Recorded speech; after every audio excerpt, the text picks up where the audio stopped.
What's going on, guys? Justin Fuller here. Today, I'm going to be showing you the 2023 Honda CRV Sport Touring Hybrid. So if you want all the bells, all the whistles, and you want a CRV, this is going to be the model for you. Today, we're going to talk about how this car stacks up to other vehicles out there in the market, and then, of course, how does this compare to the 2022? So let's hop on in.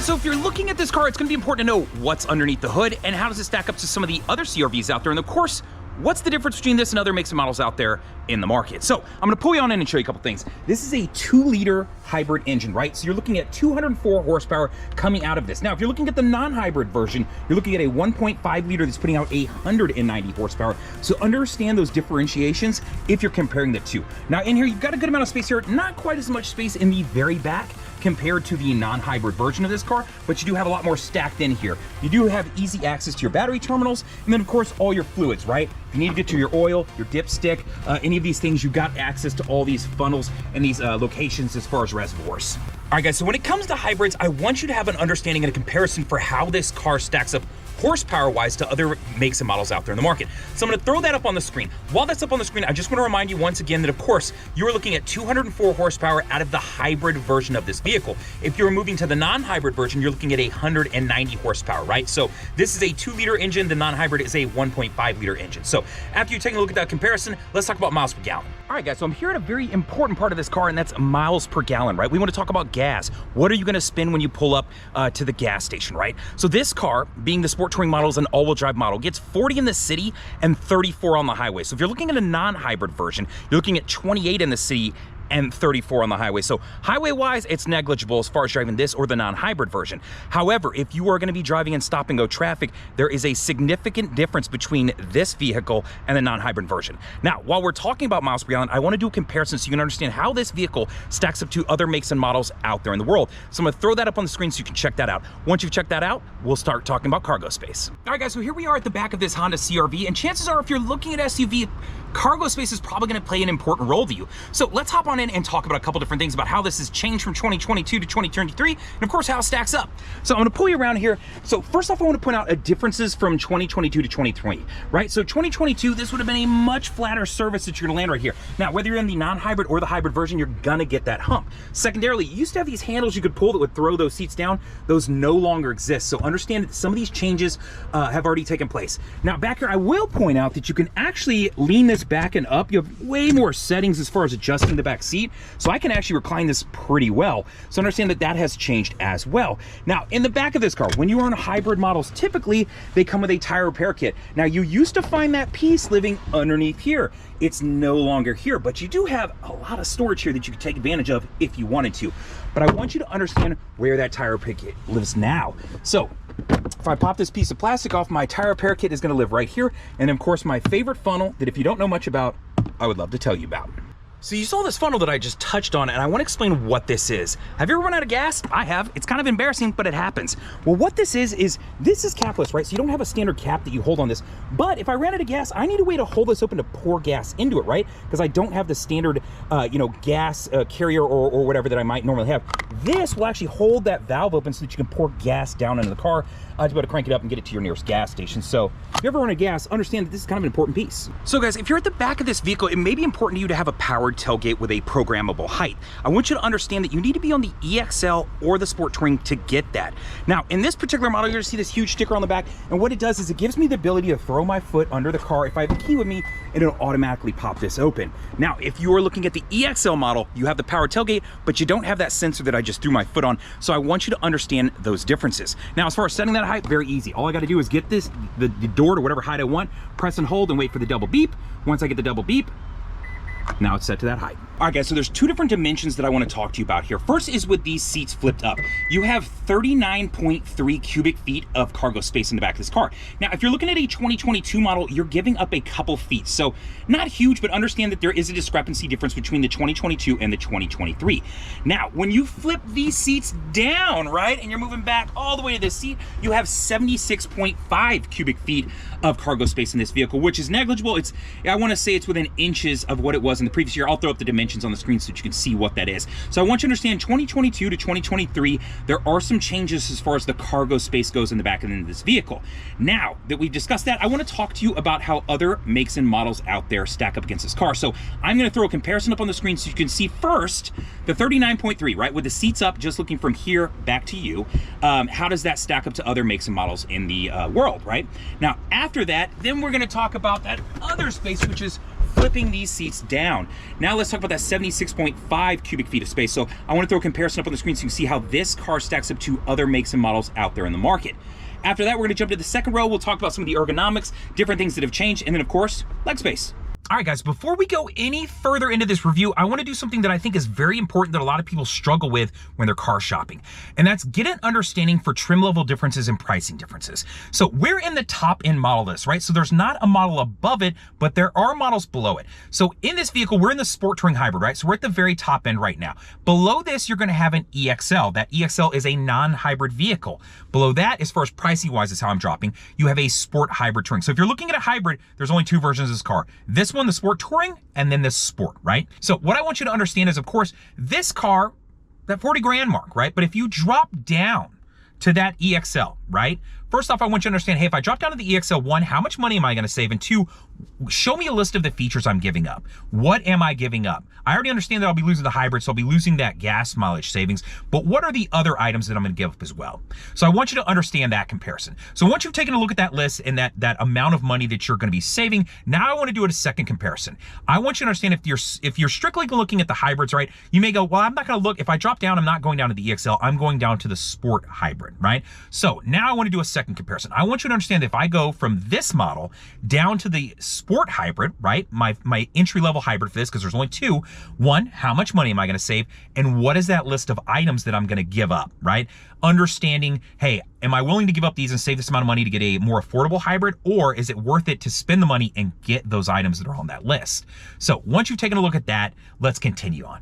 All right, guys, so here we are in the second row of the Honda CRV, and you've got actually quite a lot of space. It is somewhat luxurious, I will argue, with a couple of caveats. So the first thing I want to talk to you about is leg space compared from a 2022 to 2023. There is 0.6 inches more leg space in this vehicle. So this car has 41 inches of leg space, which I set up in the front seat earlier, and I'm now sitting behind with me with this adjusted, and I have got plenty of space back here. Now, they argue that you could sit 3 people back here, and I would say yes if I was taking maybe a 10-minute trip, but to be honest, 2 adults, maybe a tiny person, but that's about it. Now, back here, I want to talk to you about a couple different things. One, of course, the interior, right? I've got a black leather here with this orange trim, actually pretty sporty looking and nice. Now, a secondary thing that you will see here is this seat is incredibly leaned back. That is one of the changes from 2022 to 2023 is that you now have several different adjustments on this, right? So I can start here and I can go back a click, and continue, right? So kind of a nice change that they've made if you're taking a long trip to be able to lean back and try to go to sleep. Now, in the back, I want to put out a couple different things. One, you've got the leather that runs along where your elbows will sit.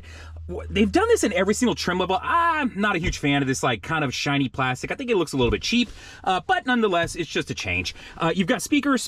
Understand that depending on the trim level that you pick up this vehicle, you're going to have a different maybe wattage or number of speakers. This being the highest end is going to be that premium setup. As you come across, you got one here, and then of course, in true Honda fashion, they never give you that second one. I still don't know why. I feel like at $39,845, you could probably give me a secondary holder here. But nonetheless, back here, you do have air vents in this car. And I will point out that you have 2 USB-C chargers back here. Additionally, you have some USBs up front as well. So your backseat passengers are going to be covered also. All right, guys, so before we leave the second row, I want to do, of course, a comparison. We just talked about the idea that the 2022 versus 2023 is 0.6 inches different, but I want you to see that comparison of other makes and models out there in the market right now. So I'm going to throw up a comparison on the screen so you can understand how the 41 inches of leg space that this vehicle gets stacks up to other makes and models. After you've taken a look at that, we're going to hop into the front row. We're going to talk, of course, about ergonomics. We're going to talk about leg space and then some changes that they've made in the vehicle. All right, guys, so as we climb into the front of this vehicle, I'll point out that, of course, on my driver's side, I have got a 10-way powered seat. Over here on my passenger side, I have a 4-way powered seat. So just so you understand, as far as if you are looking for electronic seating that goes back, forth, my lower lumbar and up and down on this side, you're gonna go with that 10-way powered seat. The 4-way over here is just simply adjusting forward and backwards, and then this adjusting tilt, right? So I just want you to understand that. Inside, you'll see that I have that same nice interior as far as the black with the orange trim, so a little bit of cool offset. I do have a moonroof inside of this vehicle, which I can open and close, of course. Coming across the black here, that same thing of that kind of plastic shine look. They've set this up to look like the brand new Civic. So you have this kind of one long piece. I like it because it's a little bit more uniform and it gets rid of some of the kind of clunkiness of it, right? They used to have like a wood faux finish, which I think would have looked really nice here, but nonetheless. Here you've got a 9-inch touchscreen, which I'll fire up here and go over in a minute. Inside you've got a powered, the ability to charge your phone wirelessly, your USBs, another power outlet here additionally, your drive modes, and some different features that we'll go over momentarily. I will point out that your center console in this vehicle is going to be a little bit bigger than the previous version, so understand that there are some changes there. And then in a moment, we'll go over the dash and all of these different features. All right, guys, so while we're up at the front here, I want to talk to you, of course, about leg space. Now, the leg space that I have here is pretty ginormous, right? I've got this pushed all the way back, so I've got so much space. I'm 6 foot, I'm 250, so fitting in this seat and having less space, not a problem. So if you're a bigger rider, right, or driver, I should say, you should be fine in this vehicle. You've got 41.3 inches of leg space inside of this vehicle. That is identical to the 2022, so understand if you're looking at the 22 going, that might just work for me in my budget, and I've found one that fits, understand that there's no difference as far as the leg space in the front seat. So now that we've talked about the 22 versus the 23, I want to throw up a comparison to see how this car, of course, with front row leg space stacks up to other makes and models out there in the market. Now, once you've taken a look at that, we're going to walk through the dash and go over some of those different features so you can understand what they are and how they work. And then, of course, we're going to talk about that 9-inch touchscreen and all that it has to offer. All right, guys, so let's pull you on in here and talk about some of these dash features. The first two I'm going to point out, the first is vehicle stability assist. This is in every Honda. It works with your traction control, so in the event that you go into a skid, it'll transfer power to whichever wheel is getting better traction in the car. This is always on and running unless you want to press this to turn it off. Now, of course, we talked about the powered tailgate in this vehicle. I have the ability to open it from right here off my key fob, or in the back, I have the foot sensor, or I can touch the button on the back end of the vehicle. So understand several different ways you can open the tailgate in this vehicle. Now, as we come up onto this steering wheel, I want to talk to you about the controls of this vehicle. Now, most everything is going to be identical to the non-hybrid version, with the extent that you're going to see you have some paddle shifters in this vehicle. And that's going to allow you to upshift and downshift the car and use regenerative braking in the vehicle to help continue to build that charge that the hybrid uses to help improve gas mileage. Now, on the right side of the steering wheel, I've got a couple more safety features that live in that Honda Sensing suite.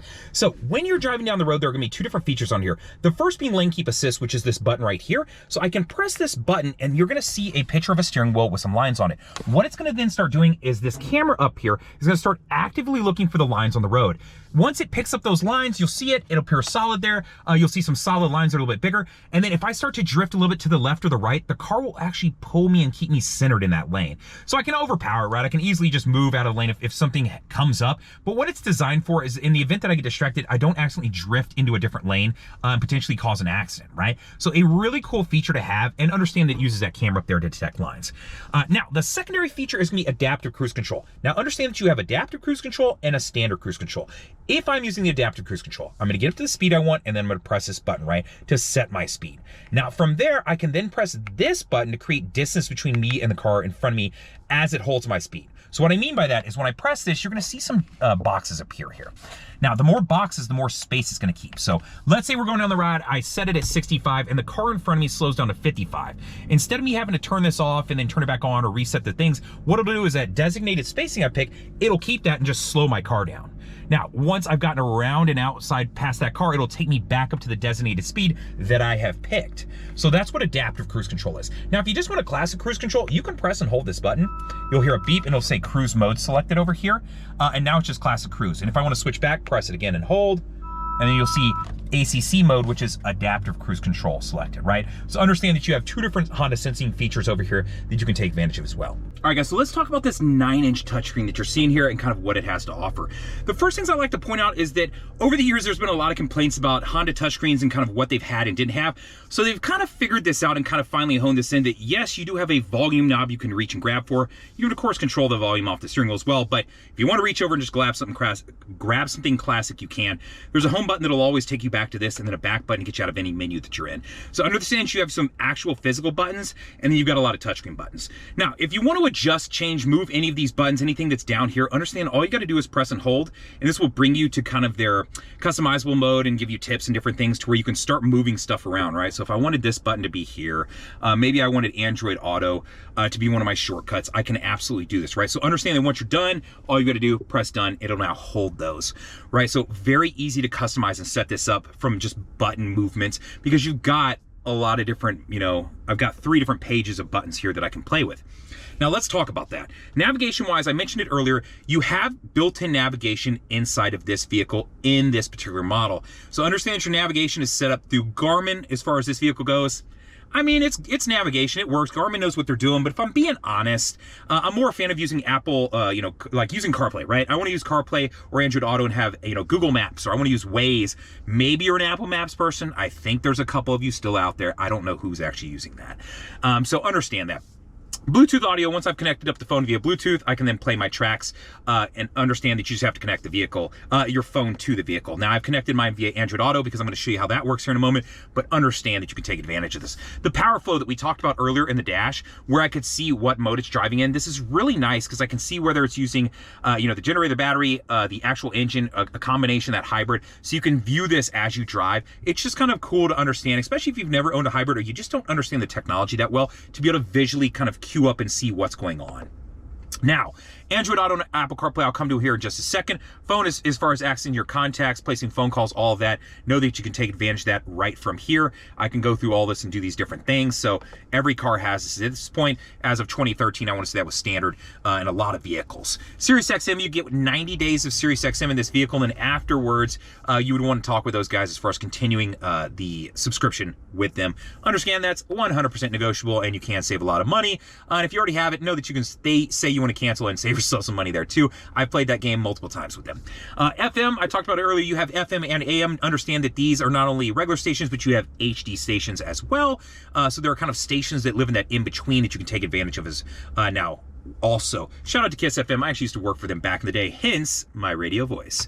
Well, let's keep on moving over here. General settings. This is just like, hey man, I want to mess with some of the general settings of the car as far as, you know, connecting up a phone, you know, smartphone connections, that sort of thing, the display, brightness, sound, you know, what beeps make and what doesn't, just kind of the general settings. Now, those are, you know, some basics that you can play with. The more important settings that you're probably going to take advantage of, the vehicle settings. This is where I can control things like door lock setup, to where if I touch the door handle, does it unlock just my door or all the doors, right? If I click the button on the key fob, does it just unlock one door or all the doors? Does it make a beeping sound when I lock doors?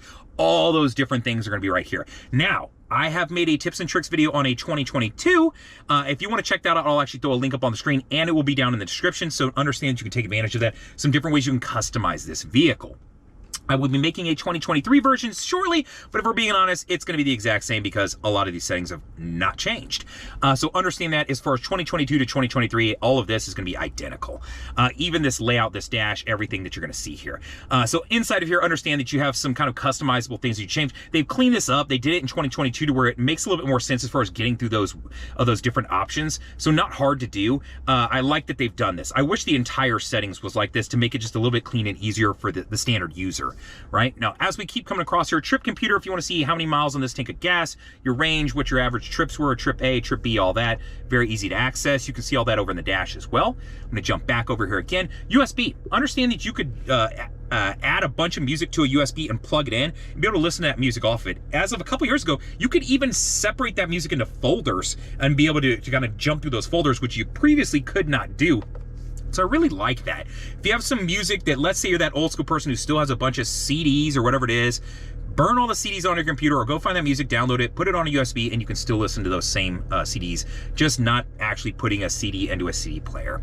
Now, AM, I'm not going to touch on that, but it's the same as FM. System updates are via Wi-Fi, so understand that if you want to update the car as far as that goes, it's all going to be done Wi-Fi. Now, the car does have a Wi-Fi hotspot. I want to say it's pushed through AT&T. I want to say it's about $10 a month last time I checked. You do get, like, I think it's 90 days of like a trial to use it. So if you have everybody in the car and people are using tablets and different things, you're going on a long trip, know that you may want to take advantage of, and you can turn it on right there. But you do have to get with AT&T to set that up. I believe you can go to honda.com and look at it, or AT&T. It's kind of a combo. If I can find the website to how to get more info on that, I'll throw it up on the screen for you. Now, clock, wallpaper, there's just some different things that you can customize here. In previous generations, you could change all kinds of stuff, but they limited that, I want to say in 2022, to where you can't like change the background on the initial home screen and all this, but you still can change this. You can upload an image here, you can pick a certain image, you can change whether the clock's analog or digital, all these different things. So you got a little bit of customization there. Now on this third screen here, Honda Link has a couple different things, and it's kind of changed and evolved. The first thing is there's a 100% setting that's 100% free, and it's in all Hondas, and that's in the event that you get in a car wreck. If your phone's connected via Bluetooth, Honda can call you and say, hey, airbags deployed, we just want to make sure you're okay. If not, and you don't answer, they can send EMS out to you. There's not a subscription fee. This is 100% free, so take advantage of it. Honda Link now offers a lot of other things. Previous to this, they had all these different subscriptions on being able to open and control door locks and be able to start the car from your phone, and having like a concierge service and different things. So I'll throw the Honda Link website up there, and you can go check it out. They're kind of doing some different things now. They've changed up a little bit, but it is kind of interesting to see what's out there. Smart Shortcut is new. This landed in the car in 2022, so if you're looking at a 22, you'll get the same feature. What it does is it starts to recognize buttons and shortcuts and different things that you use regularly, and if you are constantly going to a particular button or a certain setting or a certain source, it'll drop that in there. So after you start to use the car, this will change as you go to that specific button. It's kind of nice though, because I could drop that button on the home screen up here or put it down here, and it will consistently change. So it evolves with you, right? So kind of creating an algorithm as to what you're using on the screen. So that was those three. Let's talk about Android Auto. I specifically use a Pixel Pro 7. If you use an Apple user, you would just see Apple CarPlay here when you connect up the phone. I will remind you this car is wireless as far as CarPlay and Android Auto goes, so that's fantastic. I have set my phone down on the wireless charger. I have it connected up so that we can jump in. I didn't have to plug in a USB or a wire or anything like that, and we can connect up to the car. Now, once we're in here, obviously this is what it's set up to pull for me immediately, and that's my Google Maps. It's just typically what I use, and you can see my work and then my CrossFit gym that I use. Shout out to those guys, CrossFit Sochek. It's a great gym. When I jump to the home screen here, I can customize this background image. Very easy to do. All I've got to do is go down to the settings, and I can start affecting this. You can also change all of these different apps that are going to show up and where. As I mentioned earlier, I have a tips and tricks video that will show you how to do all of the things that I'm mentioning. If you want shortcuts to like have a certain destination where I can press a button and it immediately takes you to that destination, whether it's work, home, boyfriend or girlfriend's house, whatever it may be, you can do that. And if you just want to be able to, instead of pressing the phone, going to a contact and calling them, you can also set up to where you have a button that just strictly calls that person. So it's kind of nice if you want some quick shortcuts that you can take advantage of. So understand that there's a lot in here. Now, the apps that you're going to be able to take advantage of in here, obviously your GPS, your audio, Spotify, Pandora, all these different things. If you're a podcast user, there's a lot of podcast apps. It's forever updating, so I don't like to throw a list up anymore, just because understand that they're always adding, changing, evolving kind of this list of apps. But know that you could Google it and kind of find out. But you can see on here the examples that I have, and I keep a very basic setup here. If I want to jump back over to that Honda menu, all I got to do is press the Honda button right there, and it jumps back to this, and then I can jump back in. So understand that you got a quick shortcut there as well. So that is what Android Auto or Apple CarPlay is. If you're not familiar with it, it's fantastic. It really kind of unlocks this. Now, I will say that you don't have access to all your apps. Things like Amazon Prime, things like Netflix, some of these kind of apps that may allow you to stream things. And mind you, we all want to be safe and not necessarily be streaming while driving, because we want to pay attention to the road. But it is nice if you're waiting for someone to be able to like pull that up and maybe be able to watch something on the screen versus sit there with my phone. I have a workaround to that. I have worked with a company in the past that creates a box, which I will show you here in just a minute, and how this AI box works. There are two versions of it. There's a light version and a full version. I'm going to show you the full version because it gives you access to the Play Store where you can download anything you want. And of course, you have a USB card in here where you can store as far as saving those apps and some of the info that you want. So let me plug that in, and I'll show you exactly what I mean as far as, hey man, I would really love to be able to take advantage of Netflix on a road trip. My kids could watch it. I don't really care what's on, or Amazon Prime, or maybe Kodi, or whatever it may be. All right, guys, so I've connected up my AI box. First off, I want to mention that, of course, I do run an affiliate program with these guys, so understand that there is something tied to this. If you were to buy the full box or the light box, I do make a little bit of money. It's about $7. But I can also save you some money if you decide you want one of these. But nonetheless, I just want to show you what this thing can do because I like it. I like it a lot. The first off I want to talk to you is about Spotify. You can access Spotify through your own car, right? You have Apple CarPlay and Android Auto. For this one, what I've done is I'm running a hotspot, so I've connected up to my phone, right? So my data plan. So all I had to do was jump into the settings, go to my network, and then connect up to my phone, right? Once I've done that, I've come back here. So I'm gonna jump back into this screen here, and let's go to Spotify. What I like about this is this opens up the full version of Spotify, much like what you would see on a dashboard of your phone. What I like about this is I can jump in and now I can see all this additional info that you can't see when you're running the the version on Apple CarPlay or Android Auto. I can see their most popular songs, their releases, their albums. I can see other artists that are like them, all these different things. So River Kittens just happened to pop up on my discovery lately, and the name's kind of funny, so I thought you might appreciate that. So very cool there. Same thing with like Netflix. I can access my Netflix account, my Amazon account. So if I want to stream a show, I can. Can you do this while driving? Yes, you can. Now, I of course will disclaim this with, don't be an idiot, guys. Be safe, be smart on the road, but understand that you could take advantage of this. So very cool that I can do this. I can get in here and do all these different things and take advantage of this, be able to watch my shows. So I like that you can do that. Now on here, let me get out of this screen here. While I'm doing this, I'll actually show you. There's a menu up here and you can do some really cool things. So of course I can pull up all my apps, but what I'm gonna show you is this split screen that I can do. So if I go over to my split screen button here, I can actually shift and have two different screens running at the same time. This becomes very cool if I wanna run like my GPS and be streaming or listening to a show, right? So that this way I can do two different things at once and I can actually affect, where that split line is. So a very cool feature that this car allows. You won't find that in any Honda. The ability to run two different apps at the same time, which is kind of dumb to me, right? I should be able to look through my music and do this. For the sake of this, I can not only do it with my music, but I can do it with any two apps. So I really like that that's how this car is set up and gives me the ability to do this. So I'm gonna actually close out some screens here just so we can kind of get back to the basics here. So let me move this screen out here as well, and we'll close this one out also. So once I've closed these out, and you just close it out just like on your phone, right? So understand that not only can I add some additional apps that I couldn't take advantage of in the standard Apple CarPlay or Android suite, but I can also get the full version of the apps. Spotify is a great example because I really like being able to look at their discography or other artists who are like them. I can go to the Play Store using the full version and download any app that I want. Whereas in the Lite version, I will tell you that it is shut down. You don't have access to the Play Store. But if you just want like Netflix, like a very basic setup of this, you could take advantage of that. So you could see lots of things that I have. I use YouTube TV, so I can pull that up. I could watch a football game or listen to the game. Prime if I want to stream stuff off of there. ESPN, Hulu, all these different things. And then of course, Facebook, Instagram, all these different places where you can find me. And then Waze, TikTok, Netflix, all these different things that I can take advantage of. And if I want to customize any of this stuff, I can use things like Zedge to throw up background changes. So it really is what this car used to be. It gives you more of that classic, I want to customize everything, right? So that's where you can take advantage of this. But the big one for most people is, hey, can I take advantage of my streaming services? Yes, you can, using either this or the Lite version. So that's my disclaimer to it. That's my kind of pitch of it. I hope that you like it. I've used this. I use it every single day in my car, mainly just for Spotify. But if I'm taking a long trip, I like being able to access some of my streaming apps and just listen to a show while I'm driving, right? I could listen to an episode of Seinfeld and not watch it just because I've probably seen it before and it's just entertaining, or listening to stand-up comedy. So just want you to know what this is, how it works, and understand there are two versions. I will throw it up in the description, links to both versions and my coupon code that'll save you, I want to say like 20 bucks off of each product. So take advantage of that if you want. All right, guys, we did it. We made it through the entire review of this vehicle. So now that we're here at the end, I want to go back through all the comparisons with you and talk about those changes between 2022 and 23, and then just revisit quickly kind of, hey, if I'm in this top-end model and I want to drop down, what do I save? What do I lose as far as feature goes? So I'm gonna start you at the front of the car and we'll just work our way back, all the comparisons. The first one being horsepower. You are looking at a 2-liter engine in the hybrid version of this car that puts out 204 horsepower. So I'm gonna throw up something on the screen so you can see how this car stacks up to other makes and models out there in the world. While that's up on the screen, I want to remind you that the non-hybrid version is going to be a 1.5-liter turboed vehicle that's putting out 190 horsepower. So if you're looking at non-hybrid versus hybrid, understand there's a difference of about 14 horsepower there. Now, once we've moved from there, I want to talk to you about miles per gallon. If you're looking at a hybrid, that's probably going to be pretty important to you. Miles per gallon, this car gets 40 in the city and 34 on the highway.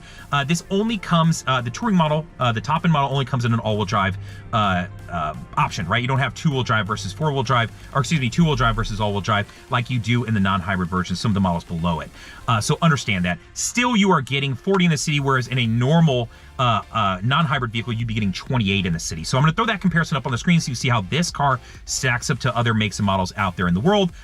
Now that we talked about miles per gallon, I want to talk to you about leg space in the front of this car. It hasn't changed from 2022 to 2023. You've got that 41 inches or 41 and change on the front end of this car. So understand that no big difference there. As a larger guy, I can fit in this car with plenty of space. So you shouldn't have any concerns there. The seats are nice and wide, that sort of thing. So I'm going to throw you up that comparison to see how this car stacks up to other makes and models out there in the world as far as front row leg space. Now, after that, we're going to jump into that second row. Now, second row, I'm going to throw the comparison up so you see how this car stacks up to other makes and models out there, but I want you to understand 0.6 inches different from 2022 to 2023. Kind of negligible as far as the change there, but in the back of this car, we know that there are some differences now, right? They're using some different plastics in the front end and the back end of the car, some different leather and stitching, right? The black on orange, very cool look. Now, in the back, you do know that you can throw those seats even further back so it reclines a little bit more. I will remind you, and I didn't mention it earlier, but this car in the back row, you actually sit a little bit higher, and that's probably due to that hump that we talked about in the cargo space, which we're going to talk about next. So understand that it sits a little bit higher, so a little bit different as far as how it feels riding in this car versus the previous generation. Now, after we talked about it, let's talk about cargo space. There was two different comparisons we did as far as cargo space goes. One with the seats folded up. So if I keep my seats up and I'm throwing stuff in the back there, how much space do I have? 39.3 cubic feet of space in this vehicle, which is about 2, I think, feet more than the previous generation, right? Your 2022. So understand that difference. I want to throw a comparison up so you see how this car stacks up to other makes and models out there in the world. While that's up there, I want to talk to you about that, right? So in the back end of this car, we knew that there were some changes. What were those changes in that cargo space area? One, this is a hybrid version. So you've got that tire repair kit. You don't have a spare like you would have in the non-hybrid version. Secondarily, you don't have the handles in the 2022 that you would pull that handle and throw the seats automatically down. And then we talked about the hump that exists. So you don't have that flat surface that you would have in the previous generation where you could, if you're going camping or you need to lay something down like a big mirror picture, you have a more flat surface. So understand that you kind of have a humped surface. You lose those handles that throw the back seats down, but you do gain a little bit more the ability to lay the seats back further, I should say. And you do have 2 extra cubic feet that they've somehow created in this car. I don't know. I'm not in charge of that part, right? But the magic is there. Now, when you fold those seats down, you've got 76.5 cubic feet of space in the back of the car. Right, so that's going to be almost the exact same as the previous generation. So pretty negligible when it comes to that, with the only differences being that hump that exists there now. So not as flat of a surface to take advantage of. So I want to throw a comparison up on the screen so you see how this car with the seats folded down compares to other makes and models out there in the world. Now that we've made it through all those different comparisons, I want to talk to you one more time, just quickly so you understand, hey, this is the very top end model of this car, right? It's $40,000 and change, $40,845, and that includes the $1,245 destination fee, because we all have to pay that. Whether the car, comes from way across the world to right next door or to all the way to the other side of the world, you all pay the same destination fee. So if you're wondering, hey, can I get around that fee? No, you can't. So with that, if I want to drop down to the EXL, which is the model right below it, right? That's the smallest jump in differences as far as pricing goes and losing amenities. I want you to understand, hey, if I jump down to the EXL, I will save this amount of money, but I will give up this laundry list of features so that you can see what that is. Now, that's going from a hybrid version down to a non-hybrid version. So I want to throw up that secondary comparison that we talked about of, if I go down from this hybrid to the Sport, not Sport Touring, Sport Hybrid, right? So if I'm going down but I want to stay in a hybrid vehicle, of course, how much money am I saving, which is going to be considerably more money, and then what is that laundry list of items that I am giving up if I go down from the this model, the very Touring, down to the Sport model Hybrid. So now that you've taken a look at those, the last thing I want to talk to you about is, well, 4 things. 1, I don't know what your thoughts on there. Let me know. Leave a comment. If you like this, I hope you'll take advantage of it. I have used it so much. Mind you, they sent me one out for free, and they even sent me out the LITE version. I have reviews on both. So understand that you can access those reviews. I'll throw one up here on the screen, and the other I'll probably throw up down in the description. Actually, both will be in the description. So know that you can check that out if it's something you're interested in. If you have questions about that, you can always shoot me a message as well. When it comes to that part of the video, I want to say I hope that you will leave a comment. If there's something you feel like I missed, if there's something you have questions about, please do reach out. If I don't answer, maybe somebody else in this forum will to help us, because we are a community and we're all trying to figure this out together. Secondarily, I hope you leave a comment. And then, of course, I hope you liked the video. Press that like button for me. Both of those things will actually help push this video a little bit further up. And hopefully you like the way I review things and you'd like to see my reviews a little bit higher on this algorithm that allows others to see them as well. And of course, that does help my channel out. Lastly, I hope you'll subscribe to the channel so that when I create new reviews, whether it be on a CRV, a product, whatever it may be, you will get that video. It's always nice to get those alerts on those videos and receive them. So I hope you subscribe to the channel. So other than that, I hope you'll like, comment, subscribe, and all the things, guys. Later!